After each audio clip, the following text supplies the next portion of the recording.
Miss Bethany, tengo buenas noticias. Mi equipo de fútbol ganó el campeonato este año. That's wonderful, Gloria. I'm so proud of you. But can you take a deep breath, slow it down just a little, and tell everyone in English? I know they're going to want to celebrate with you too.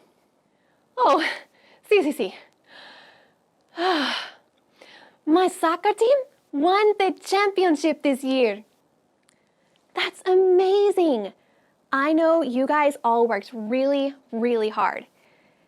And you're the perfect person to help me today.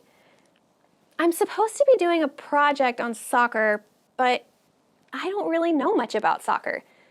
Can you come tell me what it's like to be on a soccer team? Claro que sí, of course. There are different kinds of players on a soccer team. Some are very good at defense. They try to get the ball away from the other team and give it to their teammates in the middle of the field.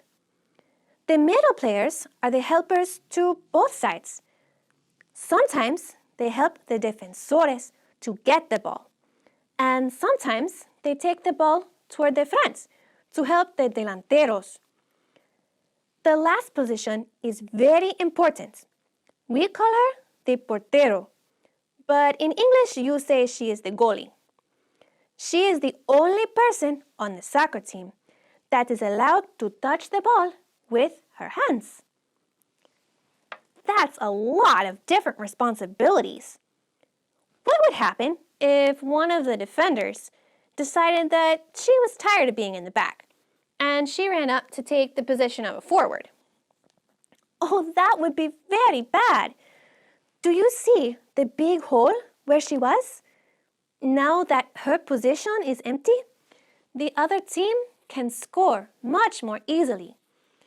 That is why a good soccer player never compares herself to anyone else.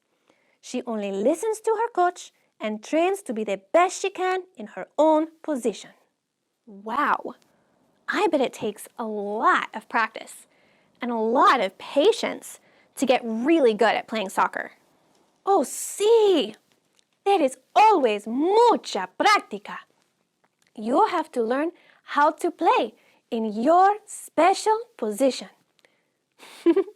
When we are niñitos, very young children, we all look like little puppies chasing the ball because we all run together and no one listens to the coach.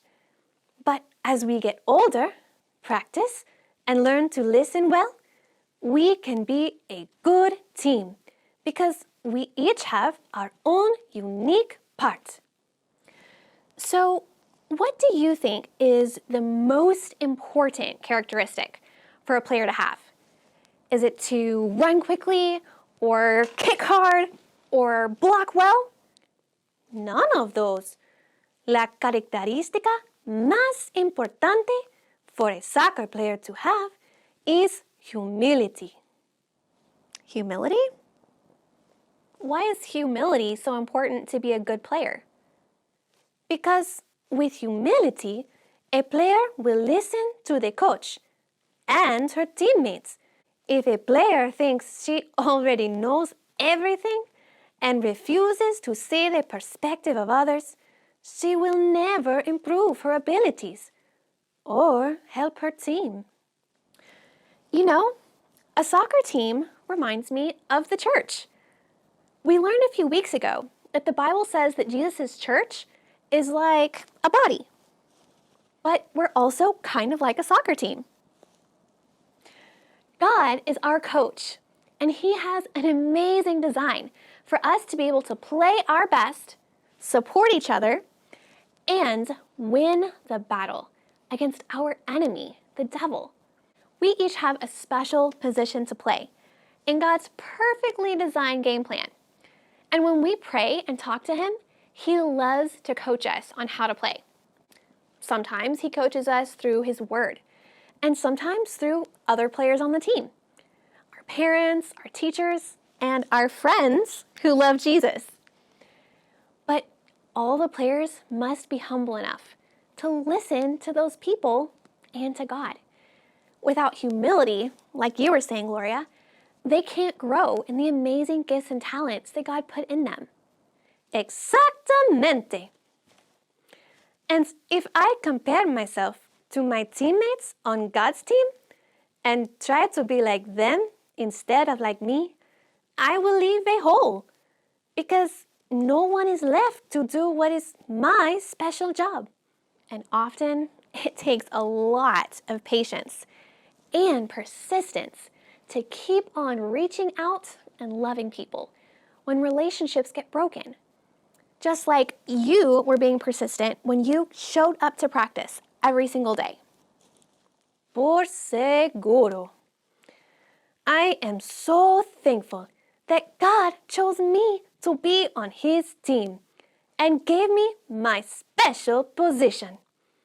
When I humbly listen to Him and to my teammates, I will learn, grow, and help my team defeat our enemy, the devil. Because when the final whistle blows, God's team will always win the campeonato. Miss Marilee, I'm confused. My friend William is from England, and he told me in his country that football and soccer are the same thing. But I tried playing soccer with a football yesterday, and every time I kicked the football, it just wobbled all over the place. It would never go the right direction. After kicking it like 50 times, I finally forced it into the goal. Then I was so frustrated, I didn't want to play anymore. So why would William want to use a football to play soccer?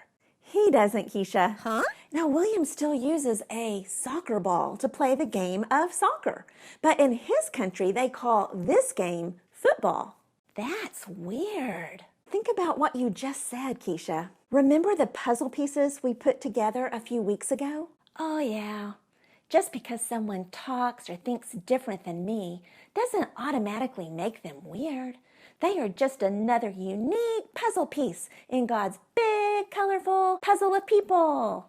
And England actually invented soccer. They called it football because, well, you use your foot to kick the ball. Oh, that perspective really makes sense. Then why do we call our game football since most of the players don't even kick it? I wonder that myself sometimes. Maybe we should have named it tackle ball. Great idea. Look at you exploring different perspectives and ideas. That shows humility.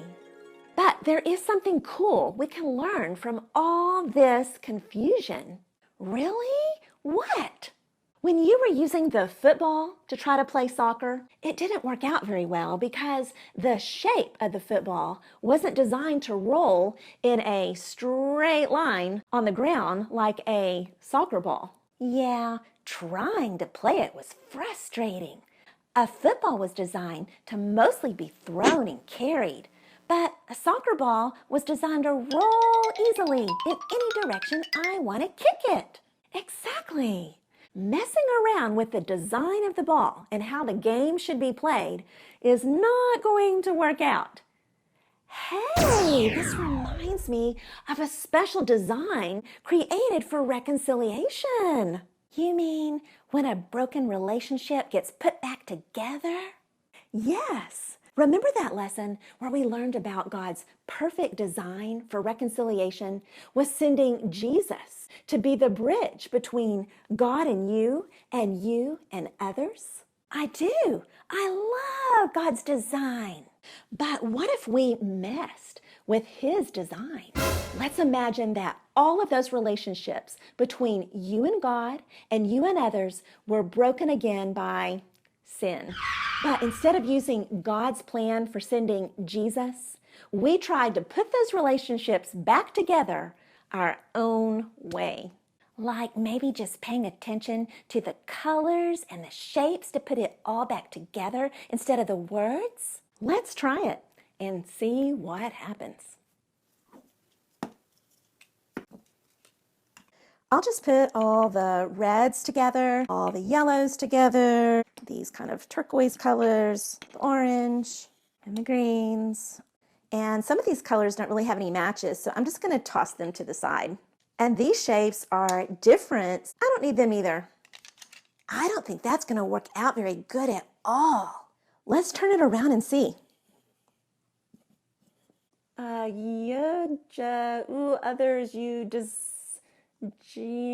you. It doesn't make any sense. Does that look like a good design for reconciliation? Each piece is in the wrong place or missing, and it doesn't look like a cross anymore. You have to have the cross of Jesus for real reconciliation to happen. You just scored a goal, Keisha, with that truth. It's kind of like my mixed up football and soccer game. If people try to put back their broken relationships just using their own way without Jesus, it will be like using a wobbly football to play soccer. They can keep trying and trying and trying to make it work out, but after a while, it just gets frustrating. So they give up trying to make it work anymore. But if we use God's design and put Jesus right back in the center where he belongs, God's perfect design wins every time. And since Jesus made us winners, he wants us to share with others about God's design for putting together broken relationships. Then they can stop wobbling around and become real winners too.